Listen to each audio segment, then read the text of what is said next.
ようやく大きな業務が一つ片付いたのである。うわぁ、疲れたのである。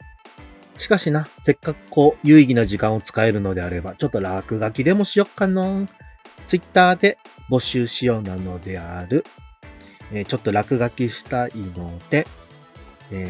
書いていいよっていう女性の方は、よかったらリプしてくださいなので、ちょっと今日は女の子を書きたい気分なのである。もうたくさんリプいただいたのでありがてえであるな。どれどれちょっとじゃあこれちょっとな、書いていこうであるよ。おや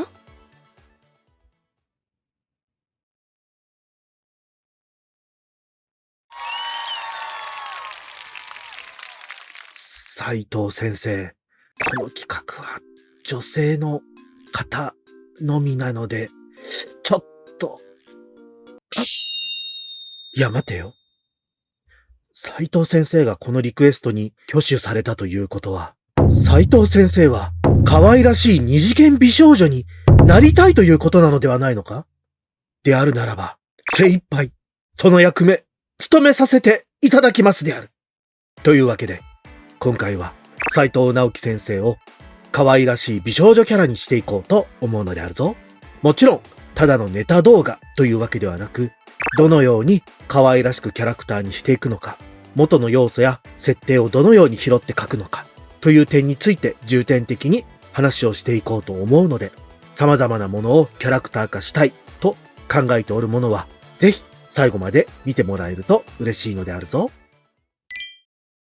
では、斉藤直樹先生を美少女にしていこうと思うのであるぞ。まずはイラストを描く前にキャラクターデザインを進めていこうと思うので、このように大まかな三面図のためのガイドモデルを用意した。正面、そして側面、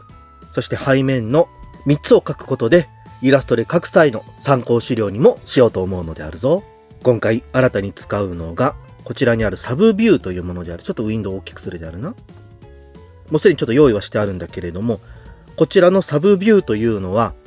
独立したウィンドウで作画の参考資料として絵をこのように表示しておくことができるのである。このサブビューのパレットから直接色をスポイトしたり、拡大縮小や回転なども行うことができるので、画面上にいつも出しておけば絵の資料を表示するウィンドウとして非常に使い勝手が良いのであるぞ。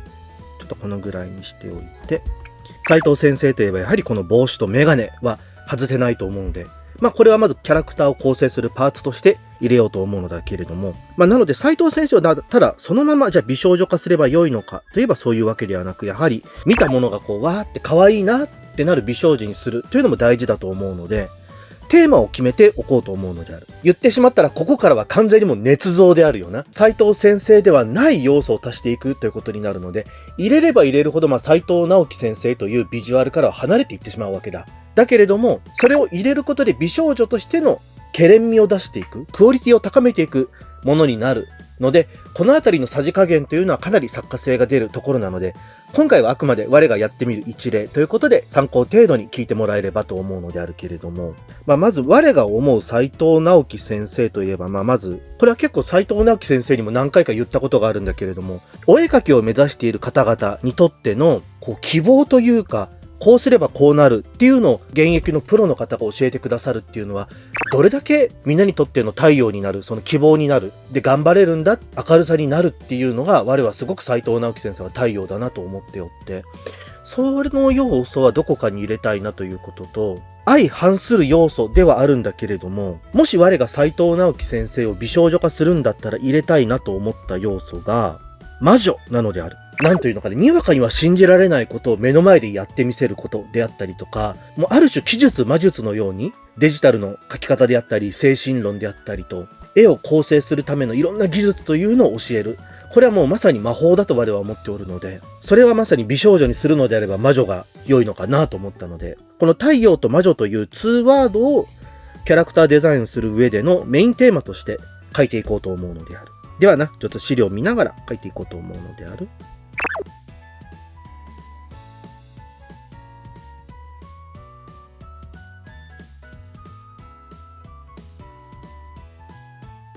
でこの帽子がやはり一番の特徴になる形だと思うので、これをやはりうまくデフォルメ、誇張した形でキャラクターに落とし込んだら面白いかなとちょっと考えておって、まだちょっと実際やってみないとわかんないんだけれども、せっかくな、魔女っていうテーマもちょっと入れてみたいなと思ったので、こう魔女の大きいつばの広い帽子みたいにしたら面白いんじゃないのかなって思ったんだよね。だから正面から見るとちょっとわかりづらいんだけれども、こういう感じであるな。で、やはりこのおでこを広く見せているところもやっぱりキャラクターデザインとして魅力があるので、真ん中分けとかにして、そうだな。怪しげな感じのウェービーヘアにして、結構この黒い衣装のイメージはあるので、なんか魔女感も出るなぁと思ったんだけれども、もうちょっと帽子を大きくしても可愛いかもな。あとそうだ、斉藤先生といえばパレット団。ファンの皆様のこと、斉藤先生の講座とかを見られて実践する方々のこと、パレット団、今すごい漢字の書き方変だった。このパレット団っていうのがあるから、この帽子のつばをもっとパレットっぽい形にしても可愛いかもしれない。色がパレットみたいについてる感じにして、ちょっとこの辺は一回色をつけてみてちょっとバランス調整してみようかな。面白そうなのではあるけれども。やはりこのパーカーの衣装は可愛らしいので、ここをうまくちょっとデザインに落とし込めるようにしてみたいな。あとやはり美少女になるということで、やっぱり見たファンがちょっといい感じに可愛いって思ってもらえるデザインにしたいので、この辺の萌え袖っぽい感じはちょっと強調した方が面白いかな。で、そう、斉藤先生は手袋をつけてるってうぬらもうっていうか斉藤先生をご存知の方ならあれであるけど、絵を描くときにおすすめって言ってるので、白手袋をつけてる。あれは指穴開けて使われておったと思うので、それはちょっとうまくデザインに入れたら可愛いかな。手元にリボンつけよう。こんな感じで。で、やっぱりキャラクターデザインにして魅力的にしたいし、インパクトも欲しいので、やっぱり太陽の魔女ということで、やっぱり日差しの強い感じとかで、だったら今めっちゃやっぱ描いてるといろいろアイデアが浮かんでくるなとは思うんだけれども、スカートを全部デジタルガジェットとかにしたら面白そう。あとはなんか画材とか、絵の具のチューブ、まさにパレットに使ってる絵の具のチューブとかを弾薬のベルトみたいな感じにして、で、そう、いただいた参考資料、屋内でもちろん撮影されたと思うんだけれども、靴下っていうか、靴履いてないっていうのこれよくて、この辺でもキャラにうまく立てられるというか、このキャラクターは斉藤直樹先生を元にしている、こういう理由があるからこうなんですっていうこじつけではないんだけれども、その意味がないデザインではなく、ちゃんと意味があるデザインにすることで絵というのは魅力的になっていくと思うので、お絵描きをする魔女なので、外に出ないから裸足、面白そうかのと思ったので、全体的なこのモノトーンなラインはなんか活かしたいから、足とかのタイツとかをアシンメトリでつけてあげたら可愛いかな。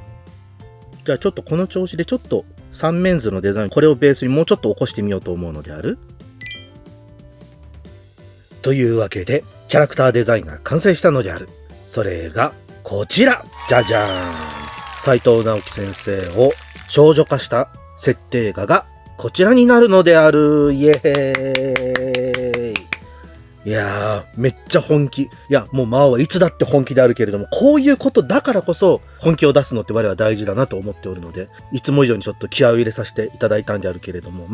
じゃあなんでこういうデザインになったのかっていうのを一つ一つ、もう自己満さながら説明をしていこうと思うのであるぞ。まずやっぱりこのパッと見の特徴である、この我が最初に言ってた太陽と魔女っていうモチーフを斉藤先生のアイコニックな帽子に組み込んで、その際にやっぱり斉藤先生といえばパレット団ということなので、パレットの要素をこの大きい帽子に入れて、虹色の光り輝く絵の具をまとっていると。あとこの太陽のモチーフをこのパレットっていうのは指を入れる穴があるんだけれども、そこを中心にして、そこに浮かんでいるような感じのモチーフにしたので。この胸元にある花と、あと髪の毛が、グレーからピンクへのグラデーションになっているんだけれども、これは斉藤先生のお誕生日の花、誕生花というやつであるな。11月13日のデンドロビウムというお花の紫色が、今回結構割と黒めの衣装だったので、ちょっとコントラストが欲しいなと思っていたので、その誕生花を要素に入れさせていただいたので、あとこの左手のグローブ、これはもう斉藤先生ご愛用のカスタム白手袋を、ちょっと可愛らしくリボンつけさせていただいて、下半身の方で特徴になってくるこの絵や技術でしっかりと足腰を固めているこのスカートというかベルトというか、で、ここにはペンタブレット、で、ここには絵の具の、このパレットの帽子で使っている絵の具のチューブが腰の部分にベルトとしてかかっていて、その下には知識を得てきた本、そしてもう大量に描いてきたであろう斉藤先生の絵が自分の、衣装になっていると。自分自身の姿として衣装の一部になっているっていう感じにしたのである。で、足はお家でお絵かきする魔女なので外に出る必要はなしということで、裸足。で、ちょっとこのメガネとか、このメガネのつるの部分であったり、首元のチョーカーであったり、あと足に巻かれているベルトとか、あとこのパーカーの正面部分にあったりするこの穴の形っていうのは、絵が秘めている無限大の可能性というモチーフをちょっとミステリアスだったりとかファンタジックな要素にして入れようと思ったので、この無限大のマークを各衣装の要素に入れている感じなのである。側面図もとか背面図とかである程度衣装の設定を細かくみんなに見せるという感じで書いておるのである。割とこれは自画自賛ってあんまり魔王はいいものではないとは分かった上で言いたいことが一個あるんだけど、めっちゃ斉藤先生に似ておらんいや、もちろん全く似ていないものを描くわけではないけれども、美少女化するとなったり、二次元キャラクター化するとなると、似なくて当然、似せるのとはまた違うものであるから、似ないかもしれないなと思ってたんだけども、思ったより我斉藤先生感のある顔立ちが描けたなってちょっと思っておるんであるけど、このあたりぜひ忌憚のないご意見をコメント等でいただければ嬉しいので、それはただの自己満足だよ、魔王っていうのであればそう言っていただければいいであるし、めっちゃ似てますっていうご意見があればそれでもありがたいので。ではな、これあくまで絵を描く、前段階。これをもとにキャラクターのイラストを描くという段階なので、やっと下準備ができたということなので、これからイラストを描いていくのだが、じゃあどんな絵にするのかっていうことに関してなのだが、ここでサプライズなのである。なんと、今回この件でこういう企画で斉藤先生を少女化するので、それ用の資料写真をくださいであるって言ったら、さっき三面図あったではないか。あれ以外にすぐ写真をくださったんであるよ。それがこちら。めっちゃ色気のあるポーズで。これを、ちょっとここトリミングが甘いんでこっちでお願いしますって言って、わざわざ別バージョンまでいただいたっていう。でもめちゃくちゃこのポーズいいなって思ったのが正直言うと今回絵を描こうと思った着想のまさに一番最初の原点にもなったので、このいただいた写真をもとにこのポーズをしたキャラクターの絵を描いていこうと思うのであるぞ。こっからはもう実際に絵を描く工程に入っていくと思うので、全体的に早送りでお送りしようと思うのであるぞ。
というわけで、いかがだったかの？このように、斉藤先生のいでたちやプロフィール、そして様々な活動などから、このような美少女が今回生まれることができたのである。ただ、可愛く描けばよいだけではなく、元の素材をどう活かすのか、ということも分かったであろうか。ぜひ、皆もチャレンジしてみてほしいのであるぞ。そして、今回この企画に全面協力していただいた斉藤直樹先生、本当にありがとうなのであった。ではでは、なのである。動画のご視聴、誠にありがとうなのであった。よければ、チャンネル登録、高評価、そして SNS のフォローなどよろしくお願いいたすのであるぞ。